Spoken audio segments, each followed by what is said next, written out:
Looking for these better days. It is Thursday, February 12th. I'm Scott Seidenberg. Here's what you need to know to make today a better day. The Olympic men's ice hockey tournament continues. Canada and the United States get their tournament underway today, and the NBA plays its final games before the All-Star break. Mackenzie Rivers joins me on this episode of Better Day, presented by FanDuel. And Mackenzie, there was a lot of interesting results in the NBA last night, some that really bothered me and some that, were kind of expected. I can't believe the amount of, first off, we know that like player availability is like a big issue, right, in the NBA, but like the tanking is just unreal. Like it really is an issue. Good draft. It's a good draft this year. Sure, I get it. AJ DeBanza and Darren Peterson, yeah, but like the tanking's ridiculous, Mac. I mean, watching that, and I didn't watch it, but like seeing the way the Nets blow a 22-point lead against the Pacers, it's like both of those teams did not want to win that game last night, right? You know, you have other situations where guys are sitting out. It's just, it really has become an issue. You know, there was a giant blockbuster type reveal all story that happened last year about the NBA and kind of manipulating the funds that, you know, hardworking fans spend, affecting the product. No, I'm not talking about Kawhi Leonard. That was a big nothing burger. Nothing is going to happen of that is my guess, but we'll see. Pablo Torre comes out with an article and podcast every day about how that's the biggest deal in the world. But no, the thing that happened, which has happened many times across the league, but this team actually got caught, no one talked about, no one cared about. And it was completely unreported on and undiscussed. The Utah Jazz were fined, were disciplined by the NBA for not providing a competitive product, and not in the traditional way of faking injuries, which they did, like the Grizzlies have done and the Thunder have done, to be honest, but by benching players in the fourth quarter and losing games that they otherwise could have won. Now, I'm not sure if the Brooklyn Nets had a game plan as to lose, but, in the happy up and down NBA scoring record every night type of league, it's kind of hard to tell the difference when a team just gives up a 32-6 run and they're like, oh, yeah, we missed our threes. There's not that grit. I like the EPL. I like relegation. I say there should be some punishment. You shouldn't just get the one guy you were trying to get because you sucked last year. I say abolish the draft, start from the beginning, but, we'll do what we can. Yeah, everybody's got their own like unique ideas about, let's have a tournament for the bottom teams, like a separate playoffs where like you have to play or whatever. So they can just try at the end of the year. They got to rest up for the tournament. Exactly. So they can just try at the end. No, like honestly, like it's something's got to be done. I mean, we know that there's too many teams, although they're not getting rid of teams. They're actually going to add more. We're probably going to get Seattle and Vegas, right? Yep. So they're going to add more. But the season's too long. There's too many teams, and there's not enough talent for these teams, and the product suffers. Like, yes, we have fun nights in the NBA. I love watching the marquee matchups, but there's games, and there was a lot last night that are just terrible products. Well, it's funny that you mentioned there's not enough talent in the NBA because one, Cam Thomas made his debut for the Milwaukee Bucks. This was a guy that was scoring like 25 points per game for multiple years, was an absolute guy that's Allen Iverson style, going to get people in the stands. And he was passed up by the Brooklyn Nets, who had 5 first-round picks where they drafted 5 players. And they're like, well, we don't really need scoring. We kind of actually need missing. That would actually be better for a short term. So these kind of players where it's not that there's not a lot of talent. It's that everyone's saying, I want AJ DeBanska because maybe he'll be Giannis Antetokounmpo. Yeah. I don't want like these 85 out of 100 players, even though there's enough of them to have better products. I'm glad Cam Thomas landed somewhere where they need him. Yeah, congratulations. A couple of notable results from yesterday. Good cash on the Celtics system as the Bulls go under their team total. They score 105 points, although that was a sweat because they scored 35 in the fourth quarter. And then how about the Clippers? Immediate revenge spot against the Rockets. They get the outright win, 105-102. They played 96 minutes against this team who has a +7 net rating, who's power rated as the second or third best team in the West, and they've been better. They've been better across the 96 minutes. Their threes finally dropped at a decent rate. in the second game, so they ended up winning the game. But I think they played better over the stretch. And by the way, they've played better than anybody in the NBA. No exceptions since December 7th through their 20-7 best record in the NBA. I don't know what happened between like the beginning of the Nugget series and December 7th, where they completely crapped the bed and seemingly were going nowhere. But I think even without James Harden, they're a team that's going to be tough out. So totals go 9-5 to the over last night, Mackenzie, and this is something that I want to talk about with today's final three games prior to the All-Star break. So let's take a look at the odds for these three games that will end the first half, for lack of a better term, of the NBA season. And courtesy of the FanDuel Sportsbook, we have three games. The Thunder, 13-point favorites over the Bucks with a total of 215.5. The Blazers are at the Jazz. Portland, 8-point favorites up on FanDuel, total of 238.5. And the Mavericks, without Cooper Flagg, because he is dealing with an ankle injury, he's not going to play tonight. He's not going to play in the Rising Stars Challenge this weekend, in the All-Star weekend. They are at the Lakers. Lakers, 6.5-point favorites, total of 232.5. I went and I looked this up. Since the start of the 2021 season, Mackenzie, in the team's final games prior to the All-Star break, right? So we're talking about the final game leading into the All-Star break. This is including the results from last night. And I understand that only some of those games apply for only some of those teams last night apply, right? We are the favorites, 64.8% straight up. That's okay, 46-25. ATS is not great. ATS is 50%, 35, 34, and 2. But this is what jumped out. The totals, Mackenzie. We are 60% to the over, 42, 28, and 1 to the over in the final games before the All-Star break since the start of the 2021 season. And it makes sense. These players are checked out. They're about to have a week off. No one wants to play intense defense. And you might have backups playing that just want to chuck up threes. There's no defense played in these games. I think we go all three games over tonight. That's a very sound argument. And you think about like shooting gets progressively better throughout the season. If it wasn't for fatigue, they get more in-game shape. So you're kind of at like the peak of efficiency offensively building up and the nadir of defensive intensity. So it makes a lot of sense. That's a good trend. Yeah, so I like all three games to go over here tonight. Another thing that happened yesterday in the NBA, Mac, is it was another just redonkulous performance by Nikola Jokic. As the Nuggets last night, Jokic, of course, puts up a triple-double, which he does every single night. He had 26 points. That's right. Yeah, 26 points, 15 boards, 11 assists. Nuggets win 122-116 over the Grizzlies. This is a tweet that was posted last night from Opta Stats. Jokic became the first player in NBA history to reach the following milestones prior to the All-Star break in a single season: 1,000 points, 475 rebounds, 400 assists, 250 made free throws, 75 made threes, 30 blocks. Mackenzie, the first player in NBA history to achieve those numbers prior to the All-Star break, and he's missed 16 games this season. Yeah, is he even going to qualify for year-to-date? Well, I'm glad you brought that up because the current odds up on FanDuel to win the MVP, SGA is minus 220 and Jokic is plus 310.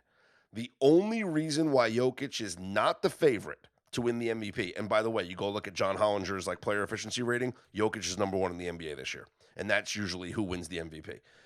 The only reason why Jokic isn't minus the other way around, then he isn't minus 220 and SGA plus 310, is because of the 16 games missed.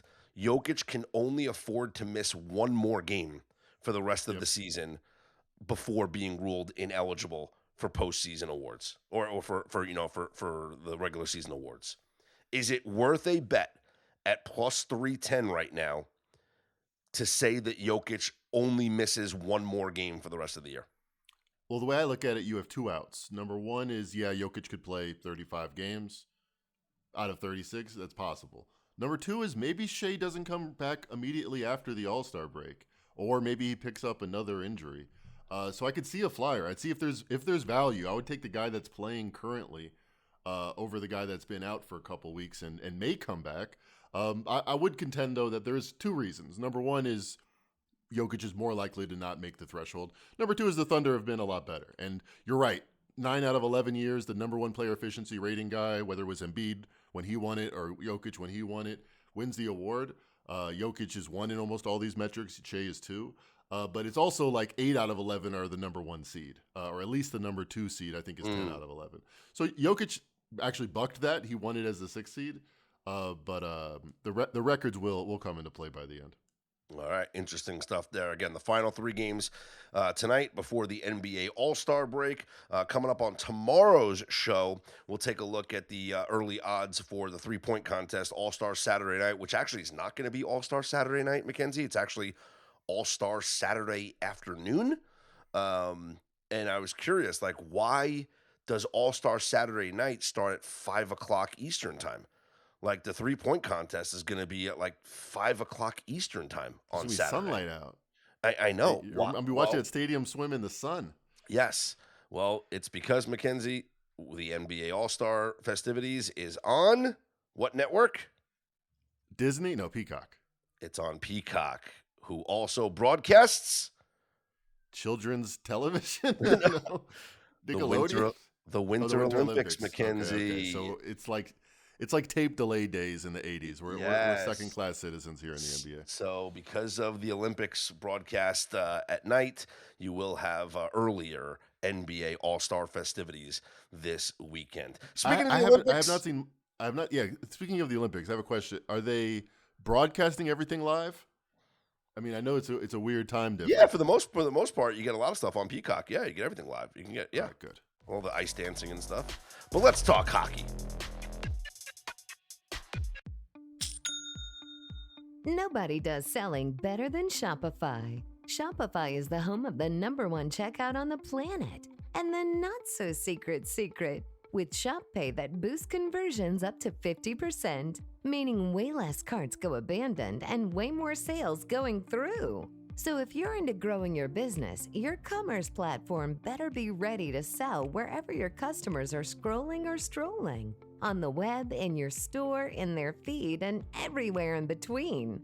Businesses that sell more, sell on Shopify. Upgrade your business and get the same checkout that Skims uses. Sign up for your $1 per month trial period for 3 months at shopify.com/Westwood1, all lowercase. Go to shopify.com/Westwood1 to upgrade your selling today. Shopify.com/Westwood1. The secret is out. With millions of younger-looking customers across the country, Plexiderm is one of the most highly sought-after products on the market. It visibly shrinks under eye bags and smooths out crow's feet in minutes, and the effects last up to 10 hours. Influencers love it, magazines feature it, and people just can't get enough of it. As a matter of fact, Elle Magazine gave it an Editor's Choice Award as Best Instant Wrinkle Filler for 2025. In as little as 10 minutes, Plexiderm reduces the appearance of fine lines, wrinkles, and those dreaded under-eye bags. So yes, you can look years younger in minutes, and the effects last for hours. No surgery, no gimmicks, just results. The best news, you can try Plexiderm for only $14.95. Plus, get free shipping. Don't wait. Order Plexiderm today. Visit plexiderm.com/special. That's plexiderm.com/special. Paid for by Sheer Science. I earned my degree online at Arizona State University. I chose to get my degree at ASU because I knew that I'd get a quality education, they were recognized for excellence, and that I would be prepared for the workforce upon graduating. To be associated with ASU, both as a student and alum, it makes me extremely proud, and having experienced the program, I know now that I'm set up for success. Learn more at asuonline.asu.edu.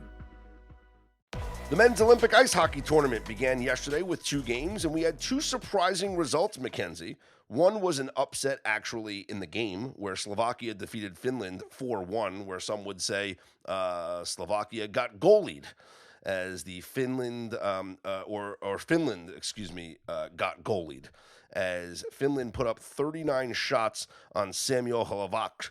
I don't even know how to pronounce that, but he was incredible, only allowed 1 goal. UC Saros, meanwhile, gave up 3 goals on 24 shots against for the Finns. So Slovakia gets a surprising win in their opening game there over Finland. And the other surprise, Sweden got the win. They beat Italy 5-2. The surprise was that the Italians scored 2 goals. Mackenzie, in the second period of this game, at one point, Sweden was out shooting Italy 38-4, and Italy and the score was tied 2-2. We don't shoot often, but when we shoot, yeah. So, if you watched the game, if you didn't, I'll tell you. Here's what happened. Italy scored the first goal of the game on one of the flukier plays that you're ever going to see. I don't know when the last time I ever saw this in an NHL game was, but the Italians, they're clearing the puck.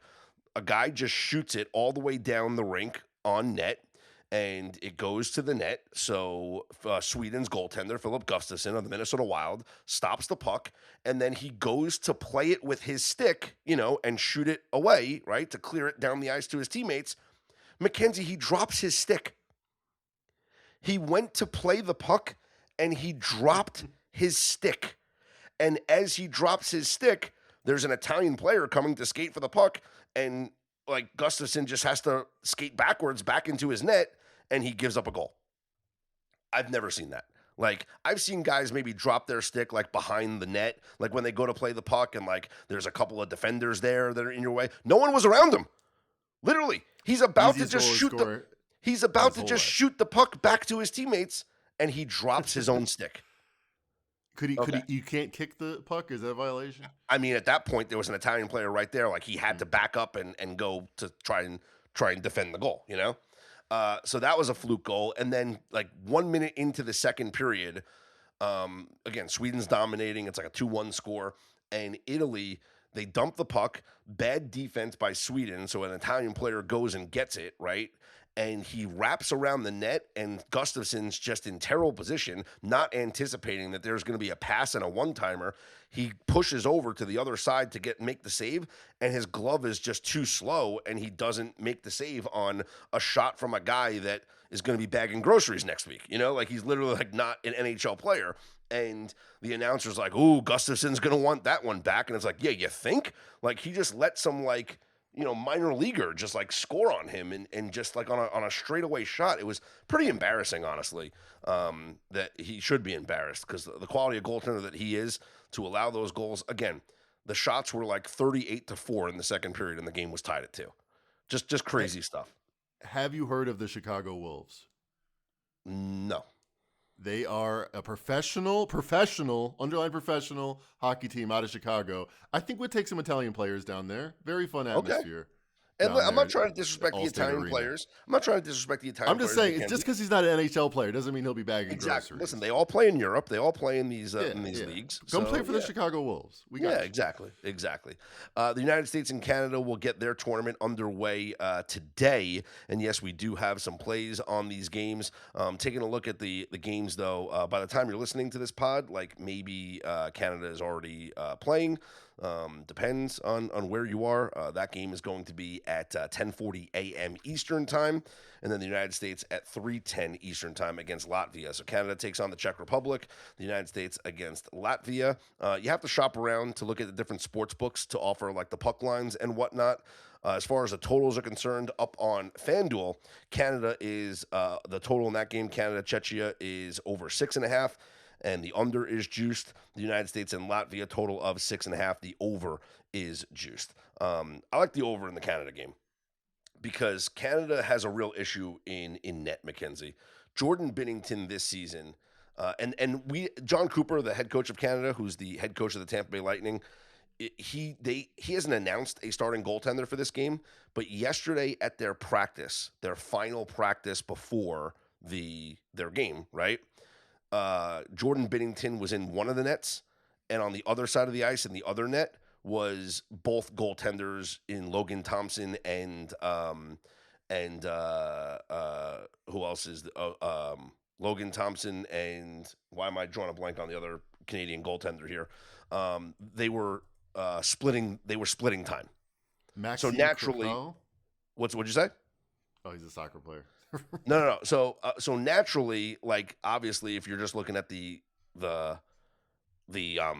practice report, you would think that it's going to be Binnington who gets the start in the first game. Darcy Kemper of the Kings is the other goaltender. Now this season, Binnington was incredible in the Four Nations faceoff, incredible last year, but this season for the St. Louis Blues, Jordan Binnington has been ass. Mackenzie, Cheeks, yeah, so to speak. yeah, Mackenzie. If you look at the advanced metric of goals saved above expected, and you sort from number 1 all the way down to number 91, and this is all goaltenders in the NHL. There's no minimum. Like there's certain guys that played only one game that qualify, right? This is every goaltender that has played a game in the NHL. The number 1 goaltender in the NHL this year in goals saved above expected is the Islanders' Ilya Sorokin. He's had an incredible season. He is a plus 27.8 goals saved above expected. Like just an incredible season that he has had. Mackenzie, all the way down the list at number 91 out of 91, dead last with a minus 24.9 goals saved above expected, is Canada's starting goaltender, Jordan Binnington. He has literally been, by this metric, the worst goaltender in the NHL this season. I don't know how Canada, I mean, And he he's could have option a A. Yes, like he can listen, and he can use that international experience from last year, and he could rise up to big. This is a guy that's won a Stanley Cup. Like he can have big moments here. Like he can bounce back. But in game number 1 against the Czech Republic, I'm sorry. Like I might take Czechia plus 2.5 goals. I might like play a Czech team total, but like I think the game goes over. Give me the over 6.5. You can actually get it at plus money. I think we're going to see. I think we're going to see goals in this game. We know Canada's going to score. They'll probably score 4 or 5, but they're going to give up goals. Mackenzie, Jordan Binnington, I do not trust him. And what's the total? 6.5? 6.5. Yep.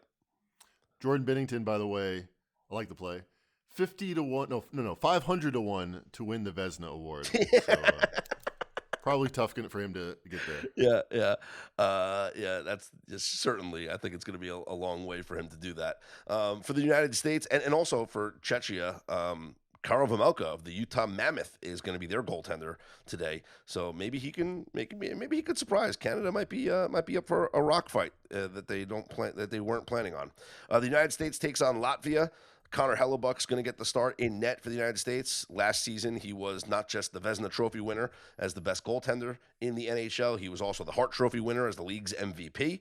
Not having a great season this year, but certainly has a ton of experience, and he will get the net first. He actually is having a decent season. I mean, he's not like elite, but he's still having a really good season. 20th in the league in goals saved above expected. He will get the net for the United States, and Elvis Merzlikins will likely, of the Blue Jackets, will likely get the net here for Latvia. The United States on the puck line minus 3.5, and the total is 6.5 in that one. Now, I have a play for the United States, but it's not today. Well, I do have a play today. That's for Better Day Insider and Premium members. But Mackenzie, here's the schedule for the United States. They play Latvia today. Win. And That's a then, win, dog. and yeah, I believe so. And then they're off tomorrow. On Saturday, they play Denmark. And then on Sunday, second of a back-to-back, they will play Germany. Germany, by far, will be the toughest opponent that they will face in these 3 preliminary games. You know, they have that Euler on Germany, Yes. very tough. Second Leon round back-to-back. Draisaitl. It's going to be a tough one. Good job. And they also have Philip Grubauer in net, who has had a tremendous season this year in goal for the Seattle Kraken. Philip Grubauer, 11th in the league this year in goals saved above expected. Germany will be a tough opponent. But let's think about this. And you know how like game theory works, Mackenzie, right? For sure. I try. The way that they do the seeding after the preliminary round is it goes by record and points, and then goal differential. I think it would behoove the United States to score as many goals as possible against the weakest opponent that they're going to face in Denmark, because this way, if they're 2-0 going into the Germany game, Germany could very easily be 2-0 as well. So both teams could be 2-0. The goal differential could mean that regardless of the outcome in that game, the United States will advance to the medal round. So That is good logic right there. I like that. So I like on Saturday, because think about it, it's going to be tough. It's the second of a back-to-back on Sunday, right? And you're playing against a good team in Germany. I think on Saturday, the United States puts up a lot of goals against Denmark. And you might want to get your second or third line. I'm not sure how the rotations work. Just a little more tick. A lot of World Cup teams that have been successful have played some of their other players in that third game when you don't need to win it. And this is the most rested they will be ahead of game one than they'll be any time in this tournament. So I think can they turn it on? Can they just decide to name their score here against Latvia? They could maybe not against Latvia. Latvia is pretty decent. I think they can against Denmark. I mean, Denmark I think the goaltending's better for Latvia. I think what'll happen is, and I mean, Denmark's actually pretty good too, but I think what'll happen is you'll get Connor Hellebuck in net here against Latvia today. You'll probably go to Ottinger or Swayman against Denmark so that you can go back to Hellebuck on the second of a back-to-back and have your number one in net against Germany, because you're going to want that. And I think Germany plays it the same way. Germany plays Denmark today. They should win. Then they'll play Latvia, and then they'll play the United States. So I think Germany has Grubauer in net today, and then they put the backup in net on Saturday, and then they'll have Grubauer, their number one goaltender, in net on Sunday against the United States. Although, if you were their coach, what would you do? Would you want your number one in net today in game number one? You get that win. And then would you play your number one in game number two to guarantee that you go to, or to give yourself the better chance to go 2-0? And then thinking that, like, hey, we're probably going to lose to the United States, so we have to go 2-0 in our first two games? Or would you say that, hey, our backup should be good enough, we should get the win in our second game, we want to give ourselves the best chance against the United States? I think Germany has to play that to give themselves the best chance. If you're American, I think the American exceptionalism says, let's blow out game one, blow out game two, and then game three, it will be somewhat of a scrimmage for us. So I think they have opposite mentalities. Okay. Germany needs game three a lot more. That's a good point. So I think we can capitalize on that. Like, I think when we look at the goal differential and the way that we want to play some of these games, maybe the goal differential doesn't show up here in game number one. And maybe it doesn't show up in game number two, although I think it does for the U.S. But then especially in game number three, when we know what these teams need to advance to the medal round, that's where I think we're going to have an advantage. So on like Saturday and Sunday, we're going to look at these games and we're going to say, hey, we know exactly what this team needs to do in order to advance to the medal round. We'll bet their team total over like 4.5, or we'll bet them on the puck line minus 3.5 goals or whatever it is. I like it. I mean, America's going to dominate each game by 5 goals, but for Germany, they might show up in certain spots. I mean, I would play the U.S. right now up on FanDuel. They're plus 200 to win the tournament. Canada is the favorite at minus 105. The reason why you like the U.S. at plus 200 is because they have the easiest path to the medal round because their group is so easy, right? That once they get to the medal round, if they play Canada, the United States is not going to be plus 200 against Canada. Like, that's going to be like a minus 115 split both ways, probably. Maybe Canada minus 120, the U.S. plus one, plus even money. So, like, take U.S. plus 200 right now, and, like, you're not going to get plus 200 against Canada, whether it's the gold medal game or the semifinal game. And you don't think they're getting upset by one of these minnows? No. Yeah, I think it would be an utter embarrassment for how as good as this team is. Right. We're bringing our real players here. This is what we do. Yes, this is it. This is it.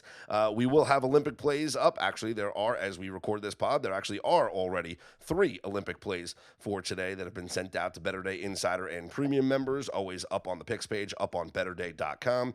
Our new college basketball handicapper, Joe Sorallo, has given out 2 college basketball plays already here for tonight's slate. So Better Day Insider and Premium members have access to that. We'll continue to take a look at some of the live in-game angles as well on the Better Day Premium channel. We're going to do a live stream coming up later on this week as well. I know it's the NBA All-Star Weekend, but we will have lots to break down maybe from a futures perspective coming up later on this week and weekend. For Mackenzie Rivers, I'm Scott Seidenberg. Here's hoping you make today and every day a better day.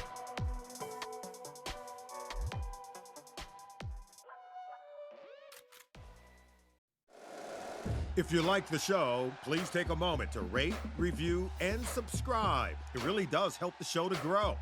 Thank you for listening.